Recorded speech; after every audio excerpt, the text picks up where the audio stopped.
दोस्तों नमस्ते। पिछली बार मैंने बताया था आपको स्वार्थ के बारे में, जिसमें आदमी स्वयं के बारे में हमेशा सोचते रहता है।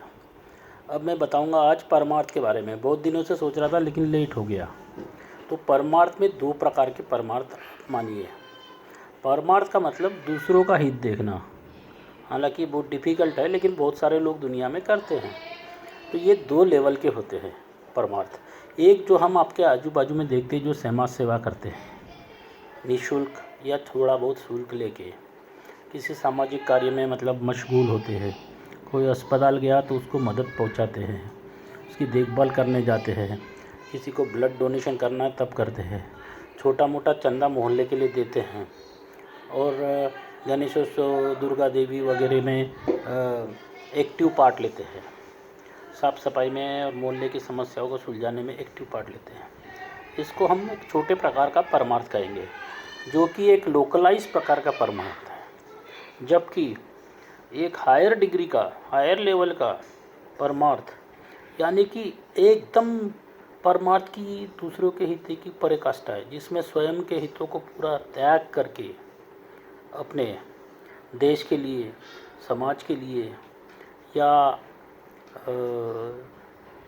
जिस फील्ड में कार्य करते हैं उस फील्ड के लिए ऐसा कोई कार्य कर जाना जो कि एक मनुष्य जाति के लिए बहुत ज़्यादा उपयोगी हो सके।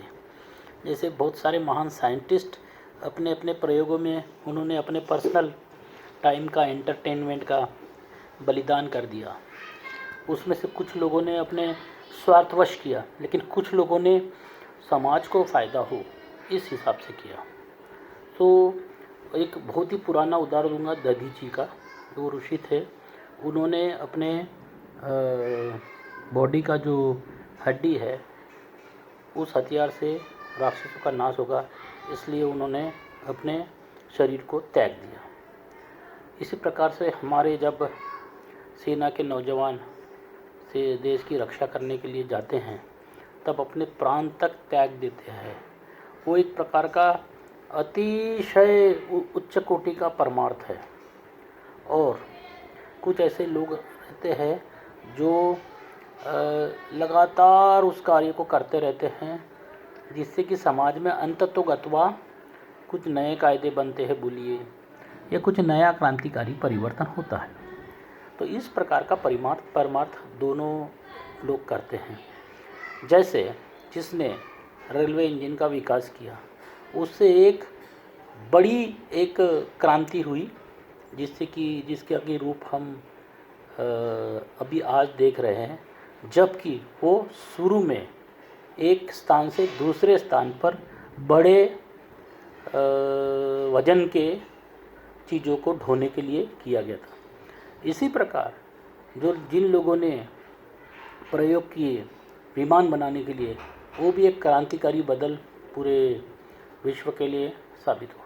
इस तरह से लुईस पास्चर ने जब ये बनाई, वैक्सीन बनाई, वो भी बैक्टीरिया को मारने के लिए एक क्रांतिकारी बदल बनी। अभी भी बहुत सारे लोग इस क्षेत्र में कार्य कर रहे हैं। कोई किसी जगह पे ब्रिज बना देता है जो कि एक्चुअली पब्लिक मनी से बन रहा है, परंतु उसके बारे में किसी ने सोचा नहीं होता है। ऐसी चीज़ें कई इस समय घट रही है।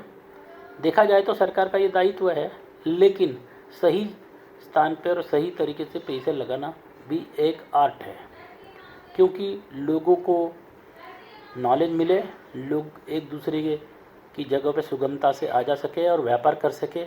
यह मुख्य उद्देश्य है। जिसने सोचा जैसे जीएसटी, और उसमें एक राज्य से दूसरे राज्य के बीच में जाने के झंझटें जो ख़त्म हुई, वो एक प्रकार से एक क्रांतिकारी बदल होगा। तो ऐसे कई चीज़ें की जा रही हैं, उसको मैं परमार्थ की श्रेणी में डालूँगा। मैंने स्वयं अपने स्वयं के हित का और समय का इतना ज़्यादा अपने कार्य में दिया कि मेरा टारगेट था कि मैं 12 घंटे में से 10 घंटे अपने कार्य में लगाऊं और कई दिनों से जो बिना सॉल्व की हुई समस्या है उसको सॉल्व करूं। तो ऐसे बहुत सारे लोग अपने परमार्थ में जुटे होते हैं। और इसको मास्लो की जो हायरार्की है मोटिवेशन की, उसमें एक सेल्फ एक्चुअलाइजेशन का कॉन्सेप्ट है, क्योंकि बाकी लोग तो अपने दाल रोटी पानी में जुटे हुए रहते हैं, जिसमें कि पैसा कमाओ, खाओ पियो, एंटरटेनमेंट करो, रात को सो जाओ, अपना घर करो, ये गाड़ी लो, ये करो, वो करो।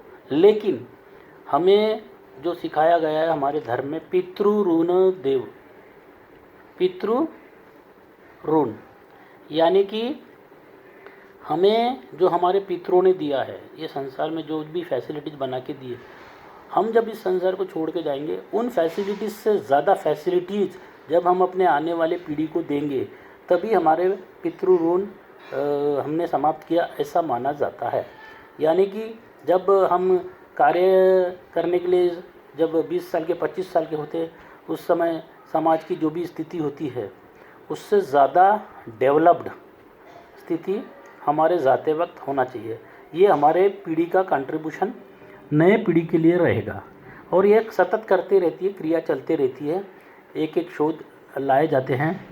दुर्भाग्य से हमारे देश में मतलब इस कार्य में ज़्यादा मैनवर्स नहीं लगाए जाते, लोग सोचते नहीं हैं, लोग अपने क्रिकेट में लगा देते हैं या दूसरे पास टाइम में लगा देते हैं, जिससे कि डेवलपमेंट उतने हो नहीं पाते। जबकि मैं मानता हूँ कि हिंदुस्तान में सबसे ज़्यादा ज्ञानी और तीव्र बुद्धि के लोग हैं। उसका मुख्य कारण है हमारा खान पान, जिसमें मसाला जो है हम जो खाते हैं, उससे हमारा जो ब्रेन है उसमें ब्लड सर्कुलेशन अच्छा होता है, और उसके कारण ज़्यादा एक्टिव होता है बनिस्बत दूसरे लोगों के। और ये विधा कई जगहों पे अपन दिखा भी चुके हैं। तो मेरा आपसे नम्र निवेदन है कि स्वार्थ के अलावा अपने परमार्थ में भी लगाइए, और छोटा परमार्थ कीजिए, और हो सके तो बड़ा परमार्थ कीजिए, जिसमें कई सारे घंटे आपको लगाकर कोई नए प्रोजेक्ट में आप अपनी कंट्रीब्यूशन दे सके। तो जिस क्षेत्र में आप कार्य कर रहे हो, उस क्षेत्र में आप इस कंट्रीब्यूशन को कर सकते हो। सो यही मैं समझाना चाहता था परमार्थ के उद्देश्य। तो इसलिए अपने जीवन के ध्येय में स्वार्थ और परमार्थ, इसका बैलेंस होना चाहिए। स्वार्थ में मैंने पहले ही बताया, health, wealth, knowledge, wisdom, happiness, ये होना चाहिए। और परमार्थ में बताया कि दूसरों के लिए हमें सेवा करने का मौका मिलना चाहिए, और इस संसार में कोई बड़ी चीज़ करके हम संसार की अपनी जो यात्रा है पूरी करनी चाहिए, और ऐसा एक एम्बिशन बनाना चाहिए। धन्यवाद।